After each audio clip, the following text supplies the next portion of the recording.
Hello, I'm reading today from the book of Matthew, chapter 5, the Beatitudes. Now that he saw the crowds, he went up on the mountainside and sat down. His disciples came to him, and he began to teach them, saying, "Blessed are the poor in spirit, for theirs is the kingdom of heaven. Blessed are those who mourn, for they will be comforted.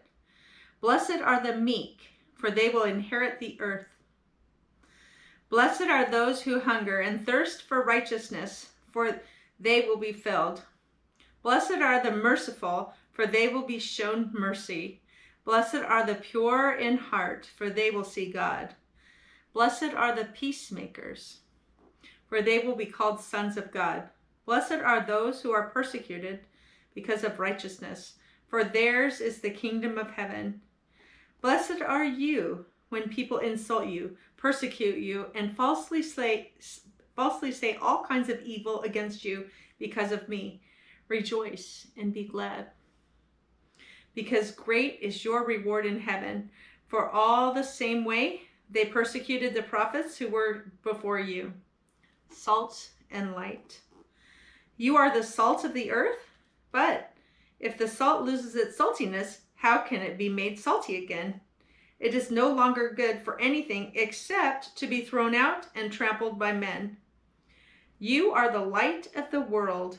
A city on a hill cannot be hidden. Neither do people light a lamp and put it under a bowl. Instead, they put it in its stand, and it gives light to everyone in the house. In the same way, let your light shine before men, and they may see your good deeds and praise your Father in heaven." The fulfillment of the law.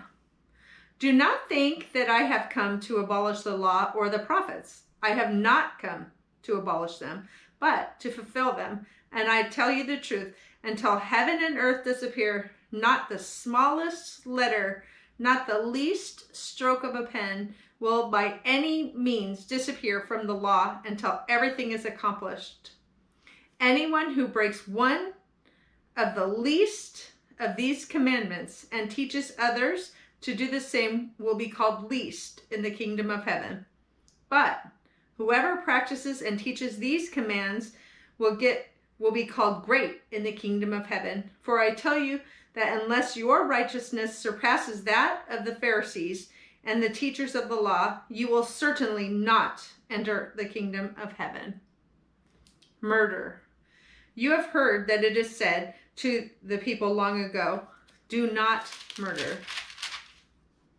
And anyone who murders will be subject to judgment. But I tell you that anyone who is angry with his brother will be subject to judgment. Again, anyone who says to his brother, 'Raka,' is answerable to the Sanhedrin. But anyone who says, 'You fool,' will be in danger of the fire of hell.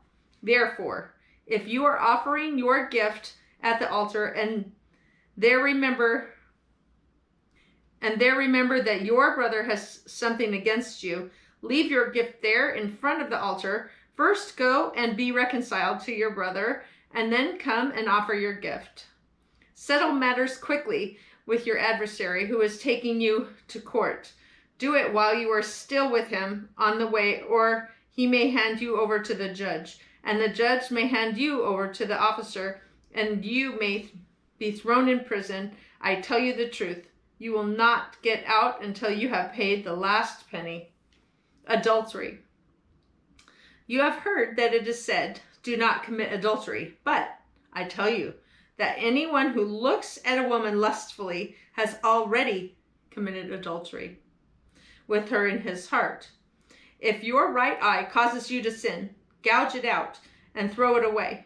It is better for you to lose one part of your body than for your whole body to be thrown in hell. And if your right hand causes you to sin, cut it off and throw it away. It is better for you to lose one part of your body than for your whole body to go to hell. Divorce.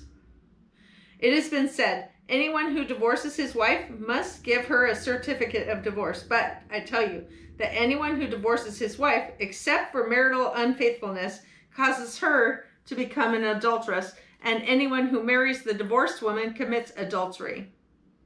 Oaths. Again, you have heard that it was said to the people long ago, do not break your oath, but keep the oaths you have made to the Lord. But I tell you, do not swear at all, either by heaven or by God's throne or by the earth, for it is the footstool, or by Jerusalem, for it is the city of the great king. And do not swear by your head, for you cannot make even one hair white or black. Simply let your yes be yes, and your no, no. Anything beyond this comes from the evil one. An eye for an eye. You have heard that it was said, eye for eye and tooth for tooth. But I tell you, do not resist an evil person. If someone strikes you on the right cheek, turn to him the other also. And if someone wants to sue you and take your tunic, let him have your cloak as well. If someone forces you to go 1 mile, go with him 2 miles. Give to the one who asks you, and do not turn away from the one who wants to borrow from you. Love for enemies. You have heard that it was said, love your neighbors and hate your enemy. But I tell you, love your enemies and pray for those who persecute you, that you may be sons of your Father in heaven. He causes his sun to rise on the evil and the good, and sends rain on the righteous and the unrighteous. If you love those who love you, what reward will you get? Are not even the tax collectors doing that? And if you greet only your brothers, who are you doing more for than others? What are you doing more than others? Do not even pagans do that? Be perfect, therefore, as your heavenly Father is perfect. Thank you.